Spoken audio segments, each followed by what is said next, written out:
ஒரு ஊர்ல ஒரு ஆளு. அவருக்கு ரொம்ப கஷ்டம்தான். ரொம்ப ரொம்ப சாதாரணமான குடும்பம் தான். குடும்பத்துல இருக்கக்கூடிய உறுப்பினர்கள் நிறைய பேரு. ஆனா அவங்களையெல்லாம் காப்பாத்துற அளவுக்கு இவருக்கு வசதி பத்தல. ஏற்கனவே இருந்த கடன் பிரச்சனை, வேற சிக்கல்கள் எல்லாம் சேர்த்து அவருக்கு ரொம்ப மன உளைச்சலா ஆயிடுச்சு. எந்த தொழில் செஞ்சாலும் அதுல ஒரு சிக்கல், பிரச்சனை, சண்டை, சச்சரவு, நஷ்டம் இப்படி போய்கிட்டே இருக்கு. இதே நேரத்துல வீட்டுல அவனை கல்யாணம் பண்ண மனைவி, அந்த அம்மாவுக்கும் எரிச்சல் வரத்தானே வரும். இப்படி ஒரு மனுஷனை கட்டிட்டு வந்து வாழ்க்கையில அவஸ்தைப்பட்டுட்டு இருக்கோமே அப்படின்னு நினைச்சிட்டு மனைவிக்கும் கணவனுக்கும் சண்டை வர ஆரம்பிச்சிருச்சு. இதனால குடும்பத்துல சுத்தமா நிம்மதியும் போயிடுச்சு.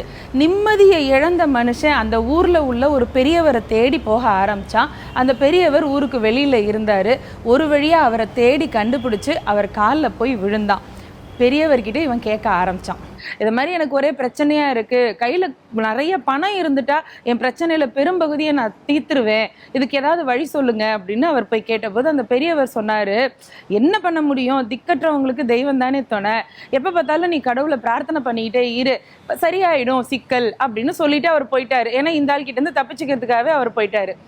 இந்த மனுஷன் அந்த பெரியவர் சொன்னதை கேட்டுட்டு, கரெக்ட் தானே, யார்கிட்டையோ போய் சொல்றதுக்கு கடவுள்கிட்ட நம்மளுடைய கவலையை சொல்லலாமே அப்படின்னு முடிவு பண்ணவன் வீட்டுக்கு வந்தான்.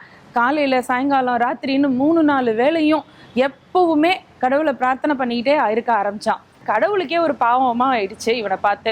சரி, நம்மளை ரொம்ப வேண்டா, இன்னைக்கு போய் என்னன்னு கேட்டுருவோம் அப்படின்னு டக்குன்னு கடவுள் வந்துட்டாரு இவனுக்கு முன்னாடியே. அவர் உடனே, உனக்கு என்னதான் வேணும் சொல்லு அப்படின்னு, உங்களுக்கே தான் தெரியுமே, எங்க திரும்பினாலும் எனக்கு கடன் பிரச்சனையா இருக்கு, இதுக்கு ஒரு வழி சொல்லுங்க அப்படின்னு கேட்டான். உடனே கடவுள் என்ன பண்ணாரு, டக்குன்னு இப்படி சுத்தி பார்த்தாரு. அந்த வீட்டுல அவனுக்கு பக்கத்துல ஒரு பெரிய பீரோ இருந்துச்சு. அந்த பீரோவை நோக்கி இப்படி இப்படி விரல நீட்டினாரு. அந்த சாதாரண மர பீரோ தங்க பீரோவா மாறிடுச்சு.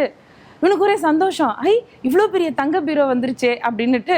அப்புறம் இந்த பக்கம் திரும்பி பார்த்தா ஒரு டேபிள் இருந்தது. டேபிளை பார்த்து கடவுள் கையை காட்டுறாரு, விரலை காட்டுறாரு, அதுவும் தங்கமா மாறிடுச்சு. இவ்வளவையும் தங்கமா மாத்தினதுக்கு அப்புறமும் இந்த மனுஷன் முகத்துல சிரிப்பே இல்லை, உம்முன்னு உட்காந்துருந்தான். அவர் கேட்டாரு, ஏய் இங்க பாரு, உன் வீட்டுல உள்ள எல்லாமே தங்கமா மாறிடுச்சு, இப்போ உனக்கு பத்தலையா, சந்தோஷத்தையே காணுமே உன் மூஞ்சில அப்படின்னு. இந்த இவ்வளோ நேரமா எதை பார்த்தாலும் தங்கமா மாத்துறதுக்கு விரலை நீட்டி நீட்டி பண்ணீங்கல்ல, உங்க விரலையும் என்கிட்ட கொடுத்துட்டீங்கன்னா எனக்கு ரொம்ப சந்தோஷமா இருக்குமே அப்படின்னா.